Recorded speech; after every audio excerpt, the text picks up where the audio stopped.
untuk melewati cycle yang baru ini gitu. Kenapa? Karena mayoritas pemain baru yang didatangkan itu kualitinya itu masih berbentuk potensi, bukan end product. Ketika dia punya rebuilding yang sebelumnya, itu dia nerima pemain warisannya itu lagi pick semua. Sterling lagi pick dapat dari Pellegrini, Kevin De Bruyne lagi pick dapat dari Pellegrini, kemudian masih ada David Silva, Vincent Kompany masih main semusim sama Pep Guardiola. Sekarang nggak ada teman-teman gitu. Nah dari pertanyaan kemarin ada dua hal yang pengen gue petik. Nomor satu adalah balik lagi gue highlight itu kejadian dan terekspos kemarin di laga kemarin, bahwasannya posisi back kanan ya itu menjadi titik lemah dan itu benar-benar ditarget sama Brighton ya.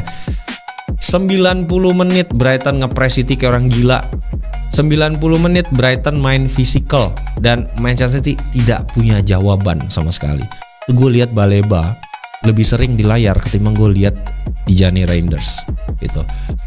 Bernardo Silva nggak punya intensitas yang cukup untuk bisa melayani ya lini tengah dari Brighton ya.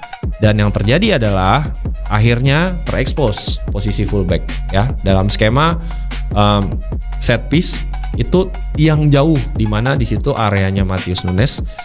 Dan bener kawan kita ini malah naikin tangan ketika nahan crossing, kan itu ya template lah, lu fullback ya lu tangan lu dikebelakangin kalau lu lagi nutup crossing. Dan akhirnya ya jadi penalti. Ironisnya di eksekusi sama James Milner, mantan pemain City, dan itu selebrasinya membuktikan kalau dia lebih menghargai waktu-waktu yang dia jalani di Liverpool ketimbang di Manchester City. Ya gue paham kalau fans City pada marah ya, tapi ya iris what iris lah gitu. Dan kalau kita bandingkan statistik dari fullbacknya, baik itu Matheus Nunes yang kita highlight flow-nya atau kekurangannya, ya Ryan Ait-Nouri juga kemarin nggak main bagus teman-teman gitu. Terlepas dia memberikan kontribusi dengan overlap ya ke depan sering sekali, tetapi ketika dia maju dan terjadi fast break di mana itu sering banget, secara defensif dia tidak bisa memberikan solusi gitu. Kalah fisik terus gitu, kalah body gitu.